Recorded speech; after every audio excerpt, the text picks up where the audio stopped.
Muy buenos días, muy buenas tardes o muy buena noche. Depende en el momento en que usted vaya a recibir estos videos. Les estamos saludando. Damos gracias al Señor que podemos continuar con esta serie de estudio que hemos titulado Babilonia, Misterio Religioso, ¿no? Ya en el capítulo 1 hemos estado nosotros estudiando justamente lo que podríamos denominar como el origen de las religiones, ¿no? Yo les invito, mis amigos, mis hermanos, a que entren a esta plataforma de YouTube que hemos llamado Raíces Cristianas y puedan estar chequeando el video anterior a este. Sé que es un poco largo, pero la intención justamente era tratar de meter la mayor información posible para de esa manera demostrar con evidencias claras, históricas y bíblicas de cómo es que el origen de las religiones solamente es uno, ¿no? Como hemos dicho aquella última vez, que la gente dice hay miles y miles de religiones y no sabemos cuál es la religión verdadera. Y como también hemos demostrado nosotros, que justamente no es que existan miles y miles de religiones, sino que hay solamente dos, podríamos decir. Una es la falsa y otra es la verdadera. ¿Cómo podemos hacer para reconocer cuál es o si estamos nosotros en la religión verdadera? Mis amigos, mis hermanos, fíjese usted qué están enseñando en su denominación. Por ejemplo, si en su denominación le están diciendo que aparte de la gracia y de la fe, usted tiene que guardar los 10 mandamientos, pues sepa, mi amigo, mi hermano, que está lamentablemente en una religión falsa.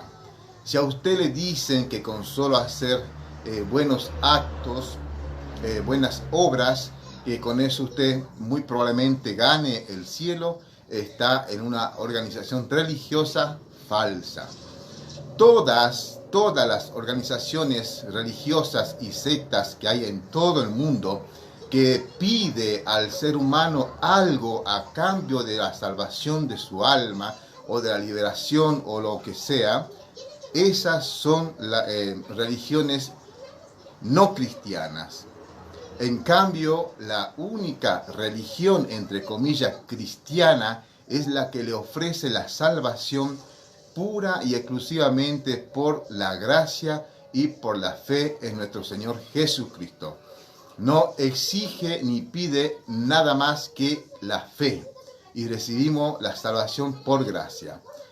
Ahí usted puede tranquilamente diferenciar de cuál es la religión falsa o la religión falsa y cuál es la verdadera. Otro dato o tips que les puedo enviar es justamente que los cristianos verdaderos y nacidos de nuevo solamente se ajustan a la palabra escrita de Dios, que es la Biblia.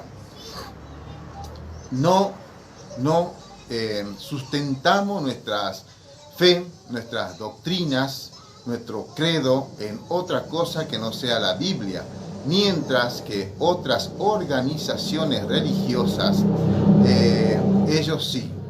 Por ejemplo, la Iglesia de Jesucristo de los Santos de los Últimos Días, más conocido como los mormones, ellos van a tener la Biblia, pero la descartan, como que la dejan de costado y comienzan a darle más importancia a los escritos de Joseph Smith, al libro del Mormón, ¿no?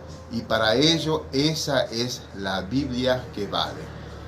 También así vemos nosotros, por ejemplo, a los testigos de Jehová, que ellos tienen otra, aparte de tener la Biblia totalmente adulterada, tienen otro tipo de escrito que va a la par de la Biblia y muchas veces la desplaza la Biblia. Los católicos, apostólicos, romanos, Ellos, aparte de la Biblia, tienen todas las tradiciones y también tienen, aparte de eso, el catecismo y bueno, otras cosas más que ponen por encima de la palabra de Dios todas esas cosas.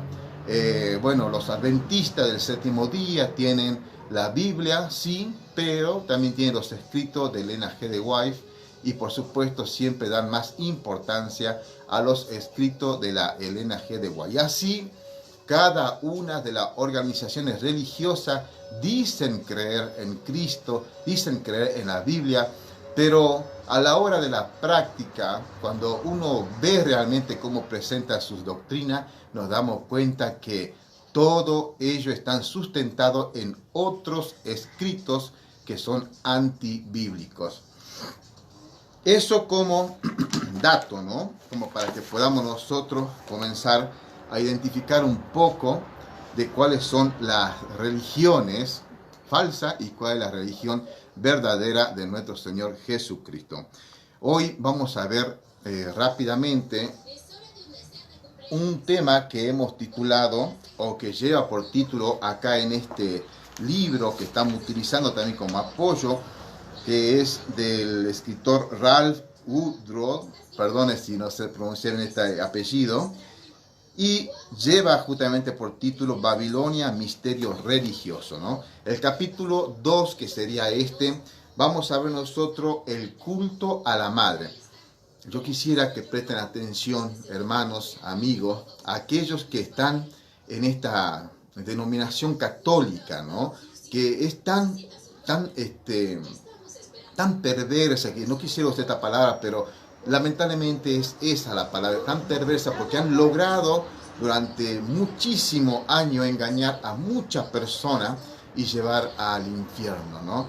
El culto a la madre, este es el origen. Ya hemos visto nosotros como, por ejemplo, Seminaris se había casado con Nimrod, luego Nimrod murió y nació un hijo que le puso Tamuz, que era procedente de un adulterio, y ahora ella, Seminari, decía que ese hijo que le nació era el mismo Nimrod, el mismo Nimrod. Así que hizo todo este tipo, digamos, de entrimaneje para luego decir, por supuesto, que ella era una diosa, porque al fin y al cabo se ha terminado honrando, adorando, dando culto, venerando, como usted quiera llamar, a esta Seminari, a este hijo ilegítimo de nombre Tamuz, que decía que era Nimrod reencarnado. Y ahí vemos nosotros la imagen típica de la mujer y el niño, ¿no? Como están, por ejemplo, en esta parte de la imagen de nosotros, todas las versiones, y hay muchas más, ¿no? La verdad que no lo puedo meter a todo acá, pero hay muchísimas más. Usted puede entrar a googlear, puede entrar a revisar todas las versiones contemporáneas, modernas, antiguas que había de seminarios de todo el mundo, y que eso es lo que creo que vamos a ver en el día de hoy. Y por supuesto llegaremos, no sé si hoy o en el próximo capítulo, pero llegaremos nosotros a ver justamente reflejado en toda esta religión perversa de los babilonios, que si bien Babilonia ya desapareció, pero la religión sigue hasta el día de hoy y se ha extendido justamente con el culto a la madre y al hijo, que en definitiva se da más culto a la madre que al hijo, ¿sí? Veamos entonces qué dice nuestro amigo en este escrito. Uno de los ejemplos más sobresalientes de cómo el paganismo babilónico ha continuado hasta nuestros días puede verse en la forma en que la iglesia romana inventó el culto a María. Esa es una clara evidencia cuando preguntan, y a veces de manera hipócrita, porque esta gente a veces conoce de dónde salió toda esta procedencia de la Virgen María. Esta es justamente una de las pruebas, la evidencia más clara. Y esto usted lo puede chequear, lo puede investigar, porque no es que estamos inventando, ¿no? Porque gracias a Dios la tecnología nos ayuda a nosotros a poder presentar toda esta evidencia, ¿no? Hermano querido, entonces sabemos nosotros que el paganismo babilónico ha continuado hasta nuestros días, Y eso se puede reflejar en el culto que se le da en estos tiempos a la llamada Virgen María en la Iglesia Católica Romana. Es la gran prueba y evidencia que tenemos, ¿no? Como dijimos, dice el escrito como dijimos en el capítulo anterior, después de la muerte de Nimrod, su adúltera esposa dio a luz un hijo del que afirmó había sido concebido sobrenaturalmente. Ahí comenzamos nosotros, ¿no? A mí me hicieron una pregunta en el video anterior, como pretendiendo decir que el cristianismo es justamente el resultado de todas estas religiones. Ellos decían, no, bueno, justamente el cristianismo nace, entre comillas, porque conocían todas estas tradiciones, ya estaban anteriormente todo esto. Claro que sí, esto estaba anteriormente, pero lo que no se acuerdan o lo que se olvidan es que justamente toda esta gente que venía ya de la época prediluviana, sabían y conocían perfectamente bien la profecía de la venida del Mesías a través de una virgen. Toda esta gente conocía toda esta historia bíblica.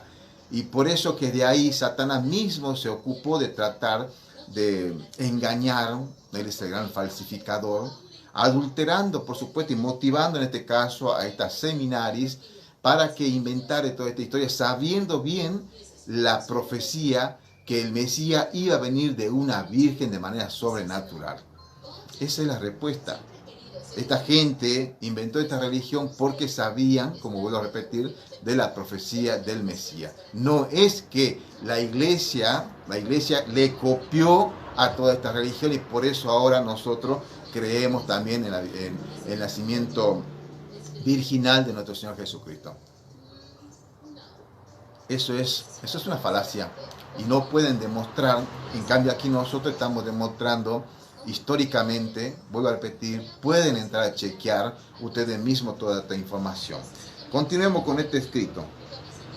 Proclamó que este era un Dios hijo, que era Nimrod mismo, su líder que había renacido y que tanto ella como su hijo eran divinos. Ahí está. Se declaró, se autoproclamó diosa, tanto ella como este supuesto hijo que decía que era Nimrod reencarnado, ¿no? Cuando la historia demuestra que era justamente producto de un adulterio, ¿no? Bueno, continúa este escrito diciendo, esta historia, ahí está lo que le dije hace un momento, era ampliamente conocida en la antigua Babilonia y se desarrolló en un culto bien establecido, el culto de la madre y del hijo.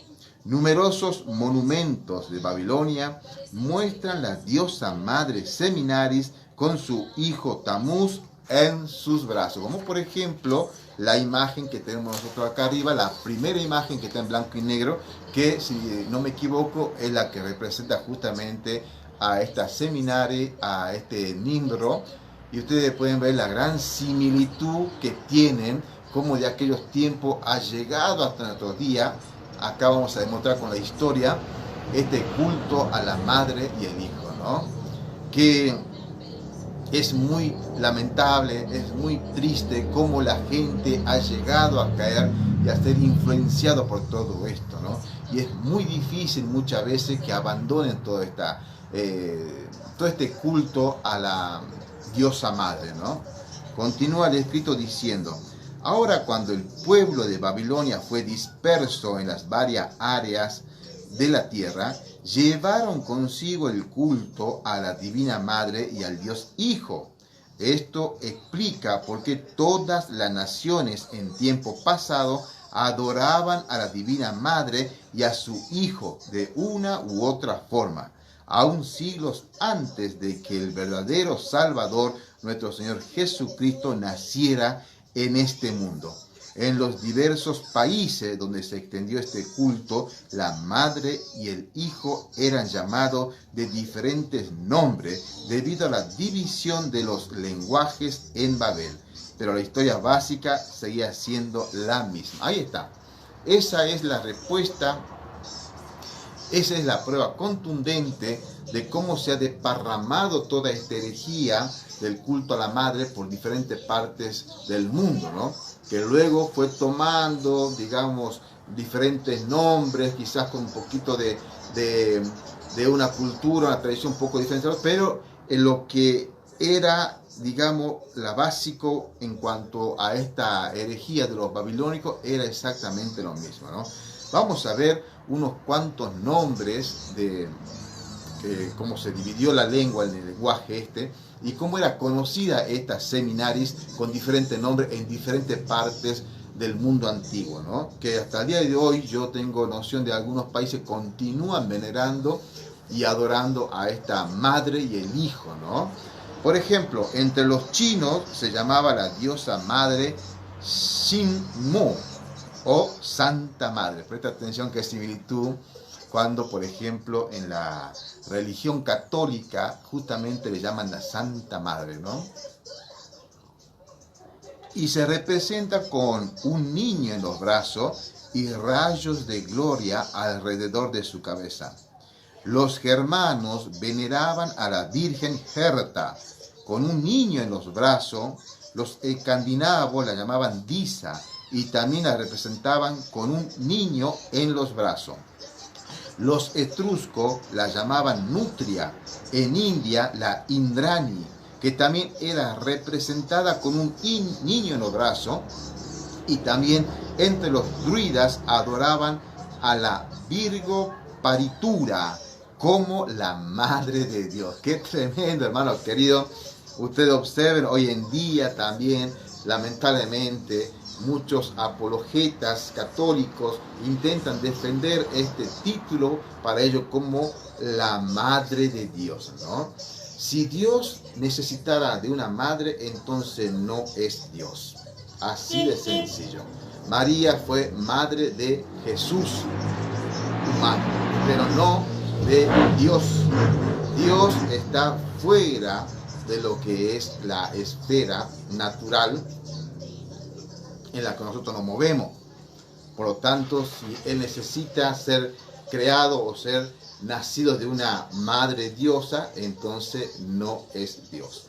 Hermano querido, la madre babilónica era conocida como Afrodita o Ceres por los griegos, Nana por los sumerios, o como Venus o Fortuna por sus devotos en los viejos días de Roma. Su hijo era conocido como Júpiter. La ilustración muestra a la madre y al hijo como Devaki y Krishna. Aquí lo vemos nosotros arriba también, ahí en los dibujos, a ver acá, ¿sí? Para que usted más o menos pueda ver, tenga noción de lo que estamos hablando, ¿no? Continúa el escrito diciendo: por algún tiempo Isis, la gran diosa, y su hijo Isaura han sido venerados en la India, donde se han erigido grandes templos para su culto. En Asia, la madre era conocida como Cibeles y su hijo como Deovius. Pero no tomando en cuenta su nombre o lugar, dice un escritor, era la esposa de Baal, la reina virgen del cielo. Otra coincidencia, qué extraño, ¿no? La reina virgen del cielo. Justamente habla de la doctrina de la perpetuidad virginal que aseguran los católicos tiene la Virgen María, ¿no? En los cielos, ¿sí? Como decía, era la esposa de Baal, la reina virgen del cielo, quien dio fruto sin haber concebido. Cuando los hijos de Israel, qué tremendo esto, cuando los hijos de Israel cayeron en apostasía, ellos también se descarriaron en este culto de la diosa madre, como podemos leer en el libro de Jueces, capítulo 2, versículo 13. Y dejaron a Jehová y adoraron a Baal y a Astaró. Astaró era el nombre bajo el cual la diosa era conocida por los hijos de Israel. Así de peligroso, así de venenoso es esta adoración al culto a la madre, que incluso los hijos de Israel, conociendo al Dios vivo, han decidido comenzar a adorar a esta Astarot. Continúa el escrito diciendo: Da vergüenza el pensar que aún aquellos que conocían al Dios verdadero se alejaban de Él y adoraban a la madre pagana. Pero eso es exactamente lo que hicieron. Uno de los títulos bajo la cual era la diosa conocida por los israelitas, y presta atención, otra coincidencia diríamos también con la doctrina de los católicos en cuanto a la Virgen María. Era conocido como la reina de los cielos, ¿no? Ahí está, mi hermano querido. Hoy en día, no sé en sus países, pero acá se adora justamente también a la reina de los cielos, ¿no? Como leemos en Jeremías 44, 17 y 19. Ese me gustaría leer. A ver, vamos a chequear un poquitito. Usted puede ir a su Biblia también. Siempre es bueno encarar estos estudios chequeando con la palabra de Dios, ¿no? Así que es bueno que usted me acompañe también con la lectura bíblica. Bueno, 44 de Jeremías, versículo 17 al 19 dice: sino que ciertamente pondremos por obra toda la palabra que ha salido de nuestra boca para ofrecer, presta atención, incienso a la reina del cielo y derramarle libaciones, como hemos hecho nosotros y nuestros padres, nuestros reyes y nuestros príncipes en las ciudades de Judá y en las calles de Jerusalén. Y fuimos saciados de pan y estuvimos bien y no vimos mal alguno. Mire usted qué impresionante, ¿no? Es lo mismo que hacen muchas veces los mundanos, ¿no? ¿Qué es lo que hacen el pueblo católico, ¿no? Por eso nosotros tenemos que procurar siempre hablar estas cosas con nuestros amigos católicos, porque muchos de ellos sinceramente aman a Dios, pero están tan engañados, tienen ese velo que nos habla a nosotros la palabra de Dios, puesto por Satanás, que no les permite que la luz del Evangelio brille. Recordemos quizá el caso de muchos de nosotros que hemos estado en esta falsa doctrina, ¿no? Como han sido engañados, hemos sido engañados, y por la misericordia de Dios ya hemos salido. Acá este versículo dice, y presta atención, el versículo 17, sino que ciertamente pondremos por obra toda la palabra que ha salido de nuestra boca, para ofrecer incienso a la reina y derramarle libaciones, como hemos hecho nosotros, presta atención como el pecado, nuestros padres, nuestros reyes y nuestros príncipes en las ciudades de Judá, en las calles de Jerusalén. Y fuimos saciados de pan y estuvimos bien y no vimos mal alguno. Lo que Dios da como protección, en este caso al pueblo de Israel, ellos le daban la gloria y la honra a esta diosa conocida como la reina de los cielos. ¡Qué tremendo! Por eso es que le vino justamente luego el juicio, ¿no?, a la nación de Israel con la primera, segunda y tercera deportación, donde arrasó justamente el rey Nabucodonosor con todos ellos, ¿no? 18 dice: pero desde que cesamos de ofrecer incienso a la reina del cielo y de derramarle libaciones, nos falta todo. Presta atención, ¿no? Y a espada y de hambre somos consumidos. O sea, hemos dejado nosotros, dice esta gente, ¿no?, de Israel, hemos dejado nosotros de adorar, de darle incienso y ofrenda y hacerle culto a esta reina madre, y ahora nos falta de todo y estamos sufriendo. Eso es lo que hacen nuestros amigos católicos. Cuando están en problemas, corren a la Virgen María, que no es otra cosa que Seminaris, y su hijo Tamuz, engañado, le pusieron el nombre de Nimbro, y le piden favores y milagros, le encienden vela, incienso, le dan ofrendas, hacen procesiones por la calle, y dicen ellos: no adoramos como una diosa a la Virgen María. Eso es el colmo de la hipocresía. Mis amigos, usted que está viendo este video y quizá está tan metido en ese culto, no endurezca su corazón. Venga al Dios verdadero venga al único que le puede salvar, que es nuestro Señor Jesucristo.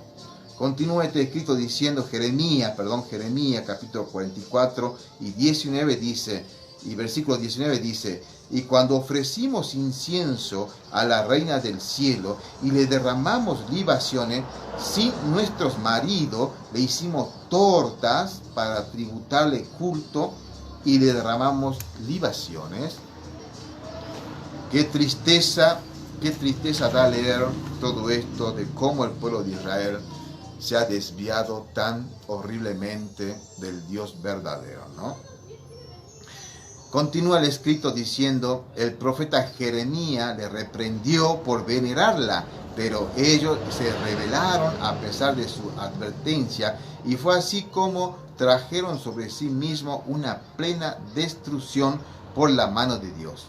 En Éfeso, la gran madre era conocida como Diana. Usted seguramente, si es lector de la Biblia, ya sabe a qué nos estamos refiriendo, ¿no? El templo dedicado a ella en esa ciudad era una de las 7 maravillas del viejo mundo.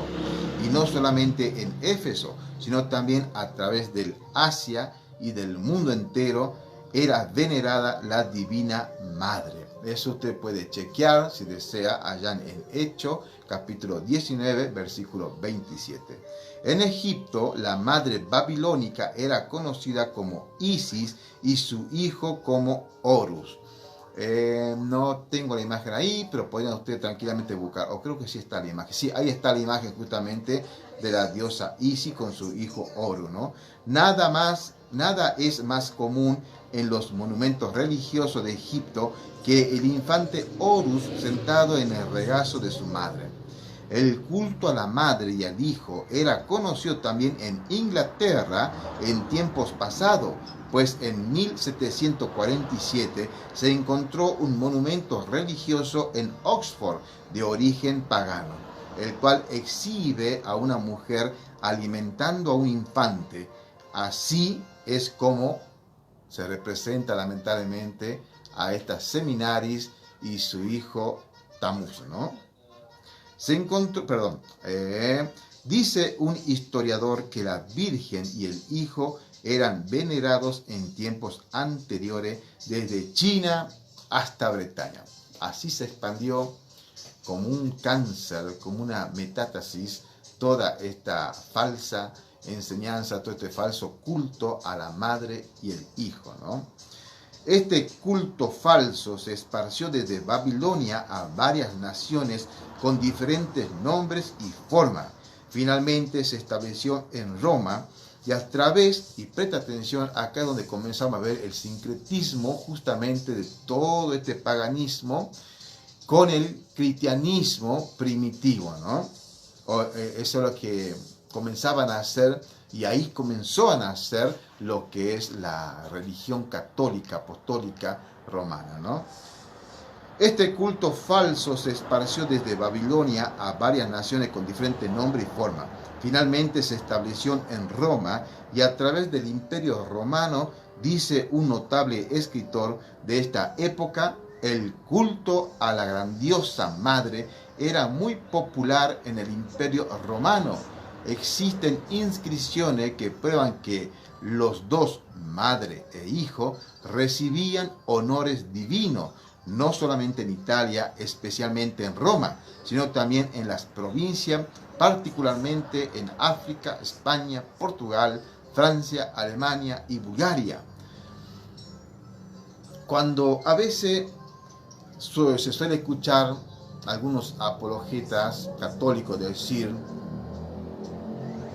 y defender a capa y espada, ¿no?, que la Iglesia católica nació en Roma, y utilizan, por supuesto, de una manera totalmente torcida todo el libro de Romano para acentuar que la Iglesia nació en Roma. Yo le daría la razón.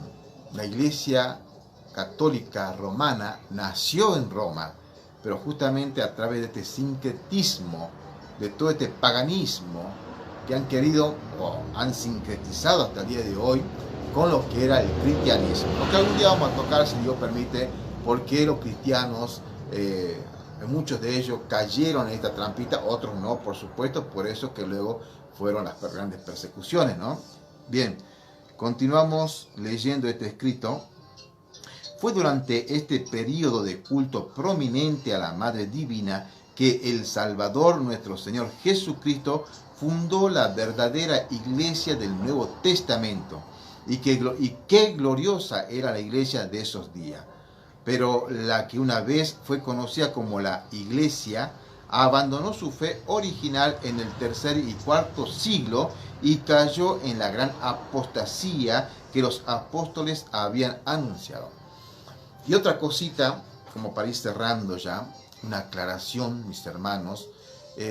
Cuando a usted le llamen los católicos hermanos separados o protestantes, no acepte ese título, porque como estamos leyendo acá, y se lo puede mostrar con la historia y con la Biblia, la iglesia cristiana, la verdadera, la de los nacidos de nuevo, no somos hermanos separados de los católicos, ni mucho menos somos protestantes, ya que la iglesia nació y fue fundada por nuestro Señor Jesucristo en el año 33, en el año 33 después de Cristo, con la llegada del Espíritu Santo allá en Hechos capítulo 2.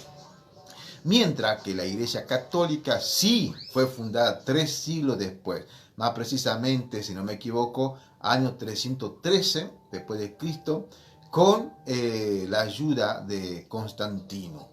Ellos sí nacieron 300 años después, mientras que la iglesia verdadera, de la cual descendemos todos aquellos que hemos nacido de nuevo, nació en el año 33 con la llegada del Espíritu Santo.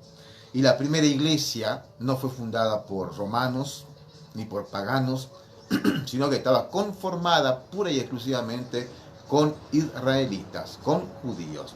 Entonces no acepte calladamente el título de protestante, ni mucho menos que somos hermanos separados.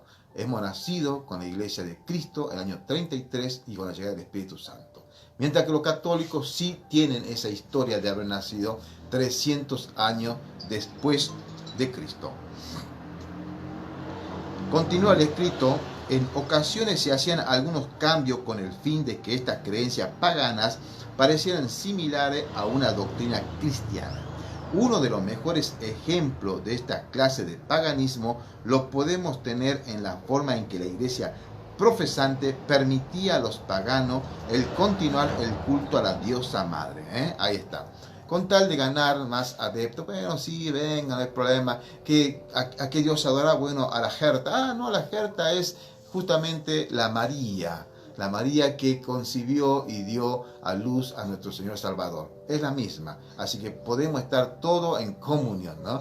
Por eso es que usted va a ver a los amigos católicos decirnos que no hay ningún problema, creemos en el mismo Dios y podemos tener comunión, podemos ser hermanos. No, mis hermanos queridos. Lamentablemente, por más lindo que suene el mensaje y por más chocante que parezca de nuestra parte, no podemos tener comunión justamente con aquellos que tienen idolatría u otra enseñanza diferente.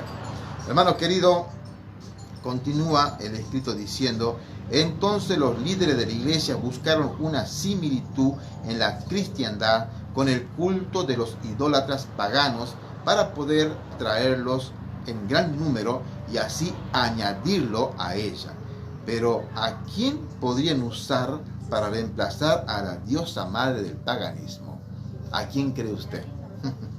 Pues claro que a María, la madre de Jesús, era la persona más lógica que podían escoger. ¿Por qué entonces, esta pregunta hace, por qué entonces no permitir que los paganos continuaran sus oraciones y devociones a sus diosas, llamándola con el nombre de María en lugar de los nombres anteriores, con los cuales ellos la conocían?